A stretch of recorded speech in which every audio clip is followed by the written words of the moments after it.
नमस्कार, अरुणाचल समाचार में आपका स्वागत है। मैं हूं गुरी शोभा। आइए बुलेटिन में सबसे पहले देखते हैं मुख्य समाचार। अरुणाचल प्रदेश में पहुंची कोविड वैक्सीन की पहली खेप। तोमो रिबा अस्पताल के स्टेट वैक्सीन स्टोर में दिशा निर्देशों के अनुसार रखी गई वैक्सीन। राज्य के अन्य जिलों के लिए भी वैक्सीन की खेप रवाना। देश भर में 16 जनवरी से कोविड टीकाकरण के लिए तैयारियां जोरों पर।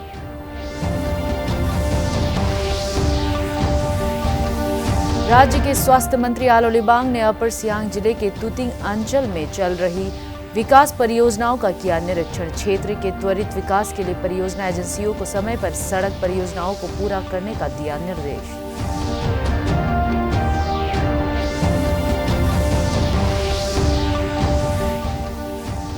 देश भर में आज मनाया जा रहा है मकर संक्रांति, पोंगल, बिहू, उत्तरायण और पोष पर्व।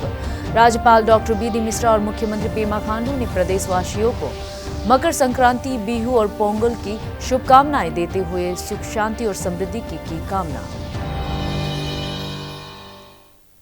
अरुणाचल प्रदेश में सीरम इंस्टीट्यूट पुणे द्वारा तैयार कोविड वैक्सीन कोविशील्ड की पहली खेप आज पहुंची। तोमो रिबा स्वास्थ्य चिकित्सा विज्ञान संस्थान ट्रिम्स नाहरलगुन के स्टेट वैक्सीन स्टोर में दिशा निर्देशों के अनुसार वैक्सीन को रखी गई है। राज्य स्वास्थ्य सेवा निदेशालय के एक वरिष्ठ अधिकारी ने बताया कि पहली खेप में कोविड के 32,000 खुराक मिली है, जिसमें से राज्य के अन्य जिलों में आगामी 16 जनवरी से शुरू हो रहे टीकाकरण के लिए आवश्यक वैक्सीन की खेप को रवाना कर दिया गया है। पहले चरण में राज्य भर के 23,000 से ज्यादा हेल्थ केयर वर्कर्स को कोविड टीका लगाया जाएगा, जिसमें 2,618 स्वास्थ्यकर्मी ईटानगर राजधानी क्षेत्र में हैं। गौरतलब है कि देश भर में 16 जनवरी को कोविड टीकाकरण का शुभारंभ प्रधानमंत्री नरेंद्र मोदी करेंगे और प्रभावी तरीके से कोविड टीकाकरण के लिए राष्ट्रीय पोलियो टीकाकरण कार्यक्रम में बदलाव करते हुए अब 31 जनवरी से देश भर में पोलियो ड्रॉप्स पिलाई जाएगी। स्वास्थ्य मंत्रालय ने स्पष्ट किया है कि कोविड वैक्सीन खुराक के आवंटन में किसी भी राज्य के साथ भेदभाव करने का सवाल नहीं है। स्वास्थ्य मंत्रालय ने अपने कई ट्वीट में कहा है कि सभी राज्य और केंद्र शासित प्रदेशों को उनके स्वास्थ्य कर्मियों की संख्या के अनुरूप कोविशील्ड और कोवैक्सीन टीके आवंटित किए गए हैं। टीम जाके वहाँ कल रात से रुके हुए थे, तो एग्जैक्टली एट 9 AM हम लोगों ने डिलीवरी लिए एयरपोर्ट प्लेन से। एंड वहाँ रुका नहीं, डायरेक्ट आके अभी यहाँ अराउंड 4 बजे पहुँचे मेरा team.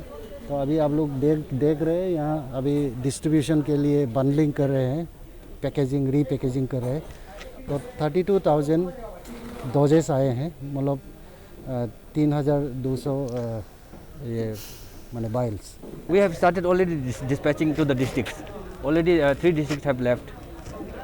Tawang is Siang and another district has left right now.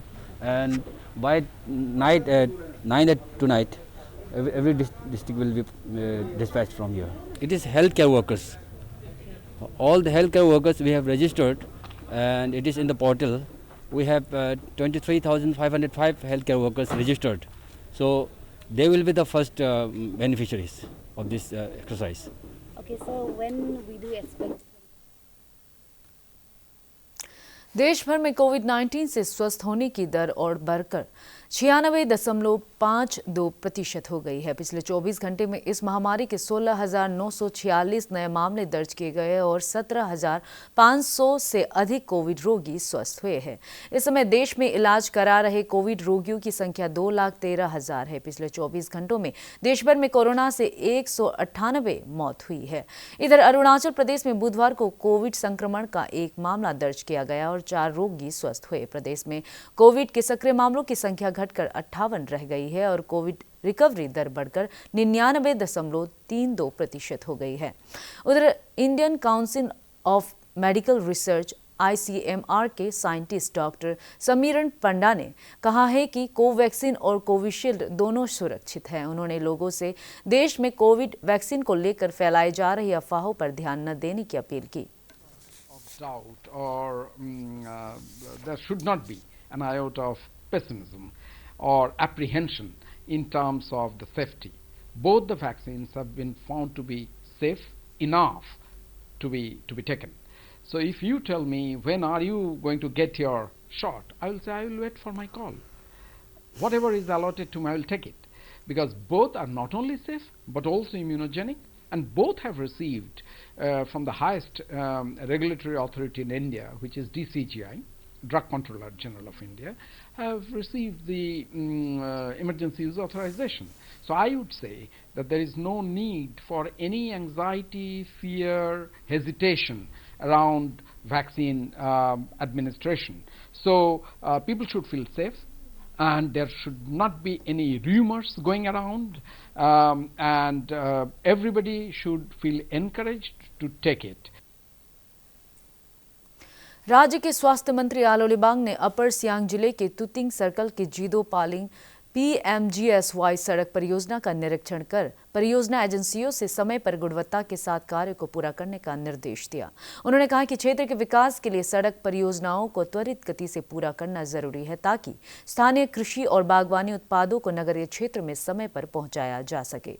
उन्होंने कहा है कि आत्मनिर्भर भारत मिशन के तहत राज्य के दूर दराज के इलाकों में स्वरोजगार के अवसर पैदा करने के लिए विकास परियोजनाओं को पारदर्शिताओं के साथ पूरा करना सरकार की प्राथमिकता है।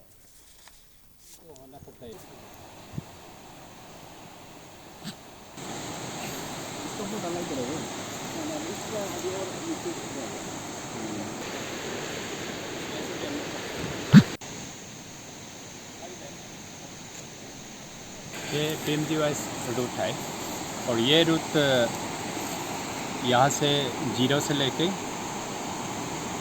पालिंग कनेक्ट होगा। इस बीच में यहाँ से अभी आंगिंग बस्ती है, आंगिंग के बाद सिंगिंग है, सिंगिंग के बाद पालिंग जो सीओ हेडक्वार्टर है उसमें कनेक्ट करेगा। इसमें 35 किलोमीटर्स का है।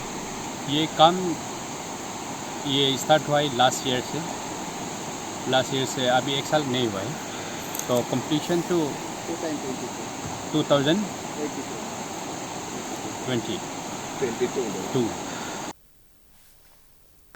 देश भर में मकर संक्रांति का पर्व धूमधाम से मनाया जा रहा है। सुबह से ही श्रद्धालु शुभ मुहूर्त में स्नान और दान पुण्य कर रहे हैं। पश्चिम बंगाल के कोलकाता सहित देश के विभिन्न हिस्सों में लोगों ने विशेष स्नान किए।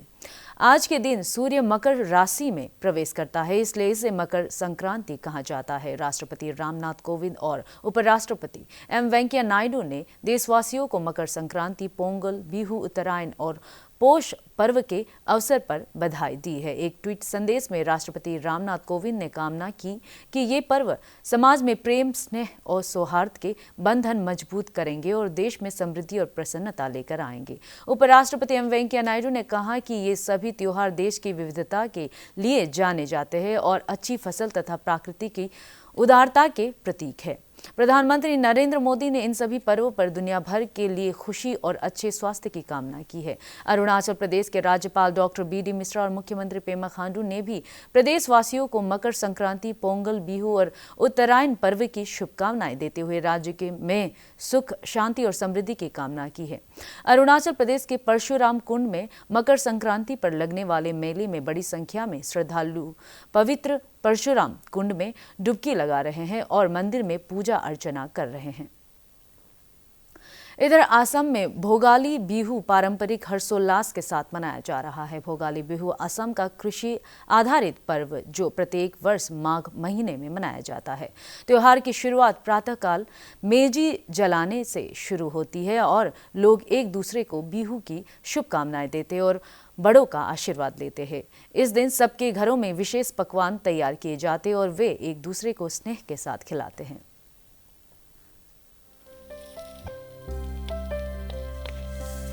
Rongali is celebrating in the month of Bohag, so that is significant of Rong means merriment. Then this is then second is Kongali Bihu. That is also harvest festival because that time this harvest is totally in the field. It was not matured. So that time it was celebrating. So that is Kongali Bihu means in our Indian language we can say Daridra Bihu. Daridra Bihu means it is everywhere it is lack of food, lack of vegetables like that. So now this is Bhogali Bihu, means food enjoyment. भारतीय सशस्त्र बल आज सेवानिवृत्त सैनिक दिवस मना रहा है। यह दिवस सेना के सेवानिवृत्त कर्मियों की अनुपम सेवा का सम्मान करने के लिए हर वर्ष 14 जनवरी को मनाया जाता है। 1971 के भारत पाक युद्ध की 50वीं वर्षगांठ के अवसर पर इस साल यह दिवस स्वर्णिम विजय वर्ष के रूप में मनाया जा रहा है। इस अवसर पर सेना प्रमुख जनरल मनोज मुकुंद नरवणे ने कहा कि पिछला साल राष्ट्र और सशस्त्र बलों के लिए बहुत चुनौतीपूर्ण था। उन्होंने कहा कि सशस्त्र बलों ने बड़ी कुशलता से उत्तरी सीमाओं पर कोविड महामारी का मुकाबला करते हुए अपने कर्तव्यों का निर्वहन किया। उन्होंने कहा कि देश भर में स्वर्णिम विजय वर्ष के दौरान कई कार्यक्रम आयोजित किए जाएंगे। तकरीबन 12,500 शहीदों के परिवारजनों को एजुकेशन, मैरिज और कंप्यूटर ग्रांट इत्यादि के लिए 64 करोड़ के ग्रांट दिए गए हैं। साथ ही पिछले 3 सालों में हमारे लगभग 1,10,000 जवानों और 12,000 परिवारजनों को प्रधानमंत्री कौशल विकास योजना के तहत कौशल यानी कि स्किल्स प्रदान किए गए। बैटल कैजुअल्टीज़ का जो एक्सग्रेशिया है वो 2 लाख से बढ़कर 8 लाख कर दिया गया है। सभी रिकॉर्ड ऑफिसर्स में डिजिटाइजेशन और वेटरन्स आउटरीच पर काफ़ी जोर दिया है। 2021 is of special importance to all of us. It's the 50th anniversary of our splendid victory in the 1971 war. And this bears a special significance in our national conscience and is accordingly being celebrated across the country as Swarnim Vijay Varsh. So on behalf of all men in white, I salute our veterans who participated in the 1971 war and fashioned India's victory with their sweat, blood, grit, determination and professionalism. The next big step is to handle digitization and digitization of all the records, every single record. This is a big task and going electronic, but it has been initiated. And in due course, I think this is what will bring in efficiency and our ability to handle the tasks of veterans really well, because many of the issues, the biggest problem is documentation.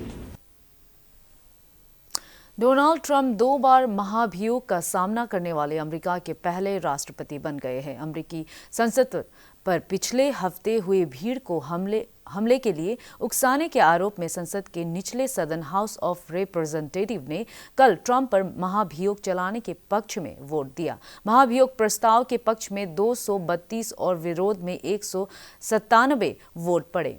अमेरिकी संसद पर हुए हमले में 5 लोगों की मौत हुई थी और कैपिटल की इमारत को नुकसान पहुंचा। महाभियोग प्रस्ताव को डेमोक्रेटिक पार्टी के सभी सदस्यों और लीज चेनी समेत रिपब्लिकन पार्टी के 10 सदस्यों ने भी समर्थन दिया। महाभियोग प्रस्ताव पर सीनेट में चर्चा इस महीने की 20 तारीख से पहले शुरू नहीं होगी, जब डेमोक्रेटिक पार्टी के नेता जो बाइडेन राष्ट्रपति का पदभार संभालेंगे। भारत के पहले स्वदेशी मशीन पिस्टल ASMI का बुधवार को डिस्प्ले किया गया। इसे DRDO और भारतीय सेना ने मिलकर विकसित किया है। यह मशीन पिस्टल 100 मीटर की दूरी तक फायर कर सकती है और यह इजरायल के UG सीरीज के क्लास की है। इससे आत्मनिर्भर भारत के तहत देश में ही हथियारों के निर्माण को लेकर आत्मनिर्भरता मजबूत हुई है। इसे 13 जनवरी को आर्मी के इनोवेशन इवेंट में दिखाया गया। यह पिस्टल डिफेंस फोर्स के 9mm पिस्टल की जगह लेगी। इसके विकास के दौरान पिछले 4 महीने में 300 राउंड की फायरिंग की गई।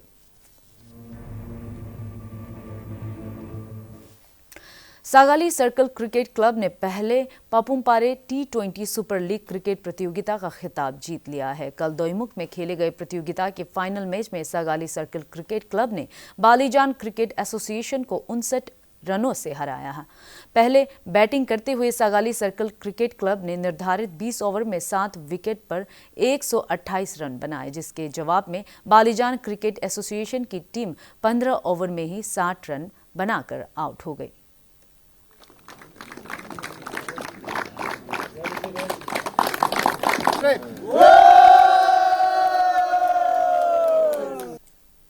अरुणाचल समाचार के आज के अंक में इतना ही। जाने से पहले आप सभी से अनुरोध है कि कोविड-19 के दिशा निर्देशों का पालन करें, हमेशा मास्क लगाएं, बार बार हाथ धोएं और सोशल डिस्टेंसिंग के नियमों को मानें। हम कल फिर हाजिर होंगे अरुणाचल और देश दुनिया की खबरों के साथ।